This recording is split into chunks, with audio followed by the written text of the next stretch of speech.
Because the human spirit and the human mind is always looking for solutions, and these cultic leaders are capable of confusing people and telling them that if you follow this path, then all your problems should be and will be solved. Safi mtazamaji, hapa ni Havana Media na kwa majina naitwa Boniface Owino. Ikiwa ni mara ya kwanza ambayo tunakutana, naomba uchukue sekunde yako moja ama zako mbili uende kwa subscription area, ufinye subscribe button, like na ushare, kisha mambo itakuwa sawa. Na nasema shukrani sana kwa wale ambao tayari washaungana na familia hii ya Havana Media. Ni pale ambapo tunakuletea mambo ambayo yanafanyika nchini Kenya, Afrika na ulimwengu mzima. Na jinsi ambavyo zinafanyika tunakuambia zinafanyika wapi, nani ameyafanya na kwa nini yamefanyika, nini kimesababisha mambo kama hayo yafanyike. Na leo hii nataka kuzungumza kuhusu jamaa ambaye anaitwa PLO Lumumba. Alikuwa pale upande wa Ethiopia na kuna jambo ambalo ameulizwa ni kwa nini. Ameulizwa ni kwa nini. Yeye anazungumza vizuri sana kuhusu viongozi, anajua everything to do with the leadership, lakini ni kwa nini hawezi akawania kiti cha urais upande wa Kenya. Na sikiza jinsi ambavyo alikuwa anaulizwa na akajibu. Wacha tusikize majibu yake. Kwa nini huyu jamaa anasema kwamba yeye mwenyewe hawezi akawania ukiti cha urais katika nchi yake ya Kenya. I think what you preach by running for the presidency of Kenya. No, seriously, look, we must be doers of the word and not just hearers and speakers of the word. Africa's failure is leadership, and you've demonstrated clearly, eruditely, that you are eminently qualified from what you say to deliver for Kenya. Safi, pamefika pale ambapo sasa nataka tusikize. Tutulie kabisa, nataka tusikie jinsi ambavyo huyu jamaa amejibu ili swali. Ameulizwa vizuri ya kwamba kwa nini wewe kama Dr. P, kama wewe PLO Lumumba, wewe ni msomi, umesoma sana, lakini ni kwa nini? Yani ni kwa nini hauwezi ukawania ukiti cha urais katika nchi yako ya Kenya? Jamaa kajibu hivi. Eruditely, that you are eminently qualified from what you say to deliver for Kenya. And the Ethiopian government told us clearly that you cannot invest in Ethiopia if you are not an Ethiopian. You cannot buy land. And I was thoroughly disappointed. Let me answer the question about Ethiopia. And I left this out so that we could engage in it. Right now, there are a number of things that are happening in Africa that are very interesting. Ethiopia was under the Derg regime of Mengistu Haile Mariam for almost 10 years. And the Derg regime replaced what was a feudal government under Haile Selassie. Then there was the civil war and the guerrilla movement under Meles Zenawi in 1984. I was a university student then. And I remember that at that particular time in the life of Ethiopia, in terms of electricity generation, they generated no more than 500 megawatts of electricity. In the last over 20 years, Ethiopia by next year will be generating anything between 10,000 and 15,000 megawatts. That is still more than Kenya, Uganda, Tanzania, Rwanda, Burundi, South Sudan combined. And the reason, and of course Nigeria, and the reason is the Ethiopians took the view that in order to grow your market, you've got to protect certain aspects of your market. And I think that was the underlying philosophy. I believe that you have read, and if you have not, you'll read the book written by the South Korean Ha Jun-chang, The Bad Samaritans. In the book, The Bad Samaritan, Ha Jun-chang says that the Europeans have been prescribing to the world models of development that they themselves did not use. He says that if you look at the history of any one of the European powers, whether it's the United Kingdom, whether it's Germany, whether it's France, whether it's the United States of America, and subsequently even the Asians like Japan and even now China and South Korea, they protected their markets. There are certain areas where they did not allow people to invest. And another thing that they did was to subsidize certain critical areas, including in the area of research and development. And the Ethiopians took that view in those early days. As I speak to you now, the Ethiopians are beginning to open their markets for mobile telephony. They are opening their markets for banking. They are opening their markets for insurance because they now think they are ready. And I think that even when we talk about African trade, there will be wisdom in doing that.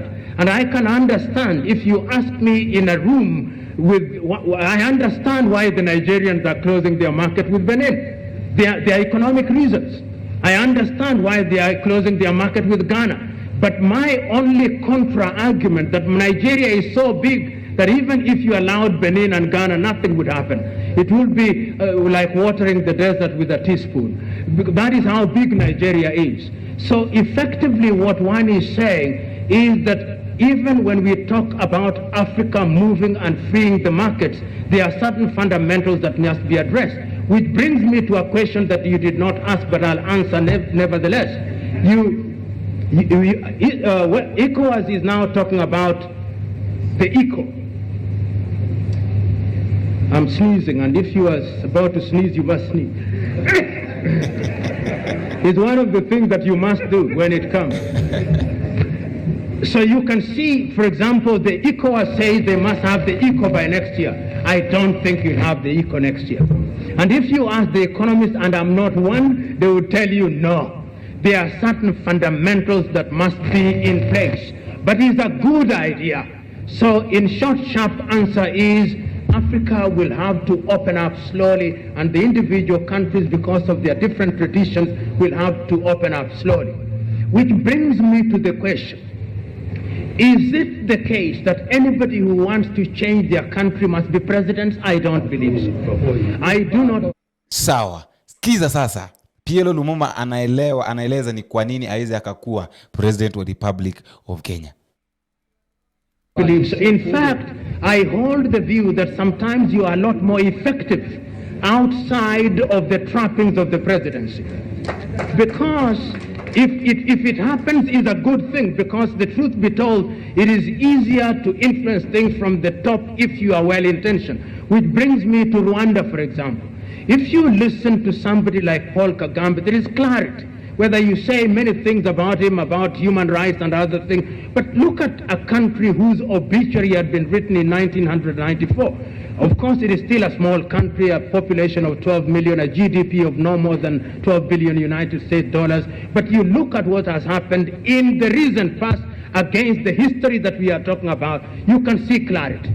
And that is the clarity that I think sometimes we miss in many African countries.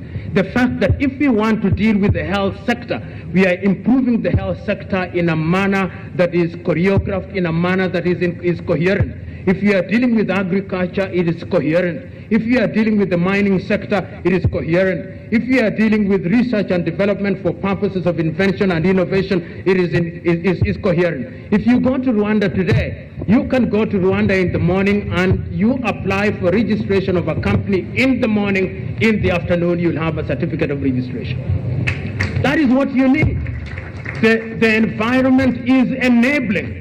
But in some countries, you must know a minister in order to incorporate a company. You must know a senior government official in order to run business. That is bad for business. So I hold the view and I hear you. But one of the most critical things is that each one of us must now play their roles wherever they are. Because if you wait to be president, the African electorate is also very interested. The African electorate will listen to all your good ideas, but on the day of the voting, what motivates them is totally different. So it is much more likely, if you look at, there is the story of Ali Baba and the 40 thieves. Africans are much more likely to put Ali Baba and the 40 thieves in office, good men and women in office. And that is why sometimes I think we are co-authors of our own misfortune. Let us ask ourselves today, and I'm giving a good example. Today, if you are to ask Nigerians, I don't know much, But perhaps Aliko Dangote, through his entrepreneurship and his other colleagues in the business world, contribute monumentally to the Nigerian country in terms of taxes and other things. And if you go to South Africa, you'll discover that that is the case. You may have your own Nigerian concerns about how they conduct business, but the truth is, if you have salt in your house, there is an entrepreneur that is doing, and it rather Aliko Dangote does it in Nigeria, rather some British did it. So I'm saying, wherever you are, whatever you do, make a contribution. If you wait to be the president, you'll be waiting for Godot. Thank you.